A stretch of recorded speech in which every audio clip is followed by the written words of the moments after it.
ജീവിതം ഒരുപാട് അങ്ങോട്ട് ബിസി ആയി കഴിഞ്ഞപ്പോൾ ഒരു മാസത്തിലെ ഫസ്റ്റ് വീക്കിലെയോ സെക്കൻഡ് വീക്കിലെയോ ഏതെങ്കിലും ഒരു വർക്കിൻ്റെ ഞങ്ങൾക്ക് ഇഷ്ടമുള്ള കാര്യങ്ങൾ ചെയ്യാൻ വേണ്ടി മാത്രം മാറ്റി വയ്ക്കാറുണ്ട് കേട്ടോ. ഇതിന് നമുക്കൊരു സെൽഫ് പാമ്പറിങ് ഡേ എന്നോ ഒരു റീചാർജിങ് ഡേ എന്നൊക്കെ പറയാം. നമുക്ക് ഇഷ്ടമുള്ള കാര്യങ്ങൾ ഒരുമിച്ച് ചെയ്യാനും ഇനിയുള്ള ദിവസങ്ങൾ കൂടുതൽ പ്രൊഡക്റ്റീവ് ആക്കാനും ഒക്കെ ഇത് നമ്മളെ ഹെൽപ്പ് ചെയ്യാറുണ്ട് കേട്ടോ. ഇന്ന് അങ്ങനത്തെ ഒരു ദിവസമാണ് കേട്ടോ.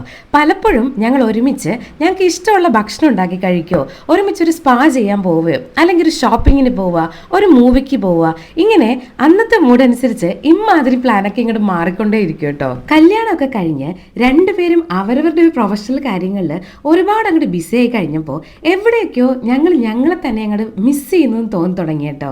അപ്പോൾ മുതലാണ് ലൈഫിലെ എല്ലാ കാര്യങ്ങൾക്കും കുറച്ചുകൂടി പ്ലാനിങ് വേണമെന്നും കുറച്ചുകൂടിയൊക്കെ ഡിസിപ്ലിൻഡ് ആയിരിക്കണമെന്നും ഒക്കെ തോന്നി തുടങ്ങിയത്.